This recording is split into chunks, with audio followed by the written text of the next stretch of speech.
What's up guys, welcome to FPL Today and welcome to the Double Gameweek 33 Free Hit video where we go over the best options for your free hit in this big Double Game Week here on FPL Today. I'm JNO, and before we get into this episode, please do check out the top link in the description down below, which is a sign up for a waiting list for the future Telegram group for FPL Today, where we will be doing more content, more chats, and hopefully some general banter around FPL and build a community together where we can discuss game week to game week, future transfers, and strategies going into big double game weeks like this one. So if you are interested, sign up for the waiting list. It's probably going to have a cost of $4.99 a month, so do know that when you are signing up for the waiting list, but of course it's not going to sign you up straight into that.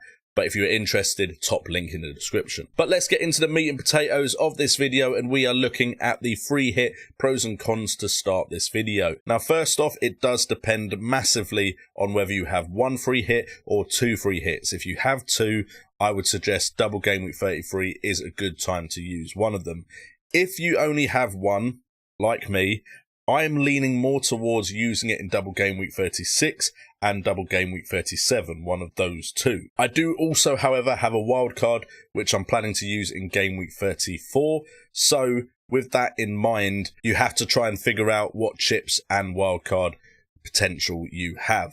And that is why, for me, the pros and cons of this is, I believe there's a better time to free hit if you only have one free hit available. Of course, it's your decision to make for your own team, but I am leaving my free hit for 36 or 37 because also you have such a thing as rest and rotation to be concerned about. Now, with two games in this game week and also stuff like FA Cup fixtures in Europe to still take into consideration, there could be some rest and rotation that does affect the likelihood of these players playing two fixtures in one game week.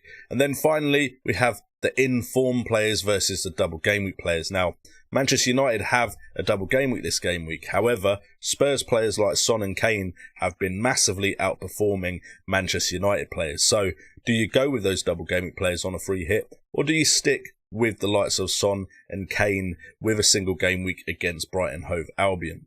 So those are all decisions you have to make for your own team. And I asked myself, is it worth it with one free hit?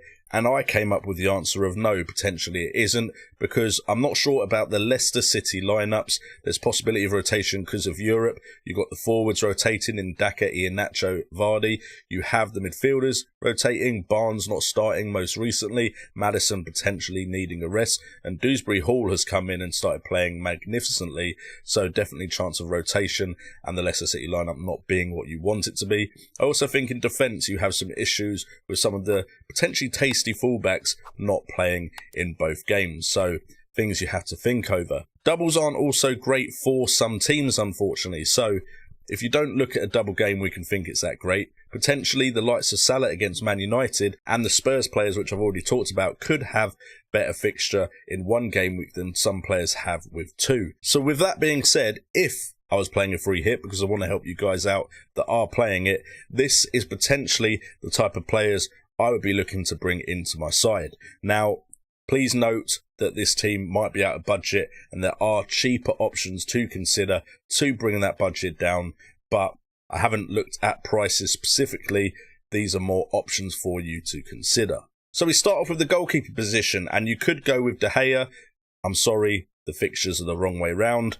The fixture ticket I was reading it off of somehow mixed them up, but you have Liverpool away and Norwich at home flipped over. So Norwich is the first one. You're hoping for some score from this game from your Man United players, because Liverpool could do very good in this game week against the Man United side that against Everton looked like they weren't that bothered. There are other goalkeeping options to consider though, like Schmeichel with Everton away and Newcastle away. That's your guaranteed way into the Leicester City defence if you do fancy him in these two fixtures. You've also got Ramsdale, who some of us may already have, Southampton away and Chelsea away. And you could consider Nick Pope, but to be honest, I'm not a fan of going with any Burnley defenders. I'm not too sure of their clean sheet potential. But if I was going to go for one, Pope would be nailed on and could get some decent save points. So if we go with De Gea in goal as my favoured choice, you're just hoping he gets anything from the Liverpool game and hoping that clean sheet comes in against Norwich. In defence, I really like double up on Newcastle defence. I know, what a crazy world we're living in, but Shah and Target with Leicester at home and then Crystal Palace at home, 2 home fixtures. Newcastle look like they're on the rise, on the ascendancy as a football team, so I do like a double on Newcastle defence. It may pay off, it may not, but you've got 2 cracks at the cherry there. And then you have Cancelo with Brighton Hove Albion at home as a single fixture. So definitely I think Man City are a great option. They have to win every game if Liverpool win every game to win the title. So I think a single game week player here is potentially better than some of the double game week options like your Arsenal defenders. Without Tierney, I don't fancy them too much. And also the likes of Manchester United, you could go with Telles, which is what a lot of people are suggesting, but I just don't like Man United's defence either. And Burnley, I wouldn't really go close to either. Newcastle actually look like the best defensive option for this game week. And with De Gea covering Man United, I'm not too interested in going for any of their defenders. You could also look at Dan Burn, who is the player that I've got in my side already in my non-free hit team that is going into this double game week 33. But I think overall I prefer Shah and Target, which is great because I've got the one I prefer the least. But you could also consider Dan Burn. Moving on to the midfield, and we're going for a midfield 5, and we're looking at the likes of Saka with Southampton and Chelsea away, Fernandes with Norwich and Liverpool away, Maddison and Barnes with Newcastle and Everton away. Now, Leicester have a great run of fixtures anyway, so I may double up on Leicester City midfielders even though I don't have a free hit. That way I kind of cover these fixtures anyway, because there's a chance Maddison and Barnes do get rotated, but I do like them a lot for this double game week. Fernandes, if you're looking for a Manchester United player that should start in both fixtures and does seem to be someone that can get points when he decides to actually play, Fernandes does look like the most promising one out of the Man United midfielders. You've got Saka, of course, again, another player a lot of us may already have, but with Arsenal playing 2 away games, Southampton should hopefully be the one that points come from in this one. And then we do have another single gaming player. Spurs also play Brighton Hove Albion in this one, and Son has just been on such great form that he's a player I'd be too scared not to own going into this double game week. If you are happy to go without Son, you could look at the likes of Jadon Sancho as a potential option. Of course, if you've gone De Gea and you've gone Fernandes, and then of course there's someone up front that you might want, Sancho isn't really an option. But he did show some promise earlier on this year. It does seem to have tailed off a bit, but potentially he could get on the scoreboard. And we also have the likes of Salah. You would have to go cheaper elsewhere to get him into this free hit side. But Man United at home, the way Liverpool played against Man City and the way Man United played against Everton, I think we all would assume this is going to go one way and one way only. Famous last words. And then if you want to save some money, you could go for Cornet for Burnley, who does have West Ham away and Southampton at home. He seems to me the one that could go big the most if you are hoping for a Burnley player to actually do something this game week. I'm not particularly too fond of any Burnley players, but if I had to go for one, it would be Cornet over Weghorst. I've owned Weghorst. It's not fun. I wouldn't suggest it to anyone.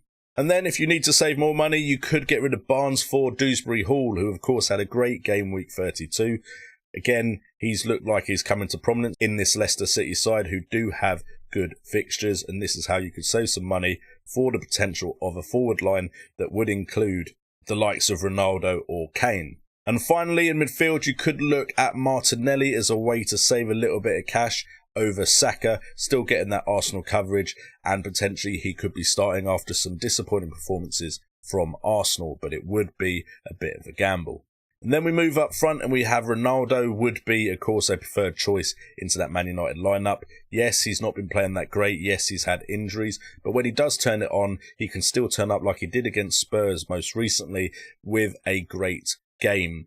And that could see him score 2 or more goals, which would, of course, be a fantastic result in this double game week.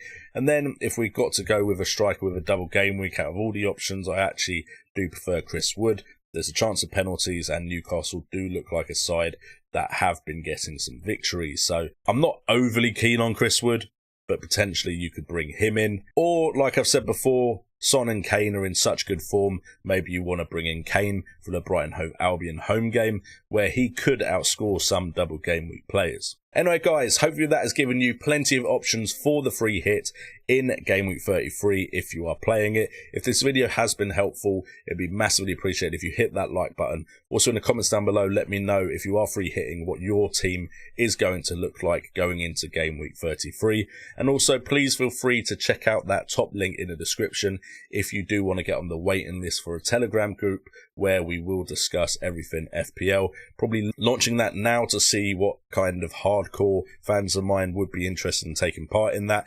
And then, of course, we will be covering all the transfers and getting started off with pre-season going into the next Fantasy Premier League year. With all that being said, I've been JNO, this has been FPL Today, and remember, it's all about the game.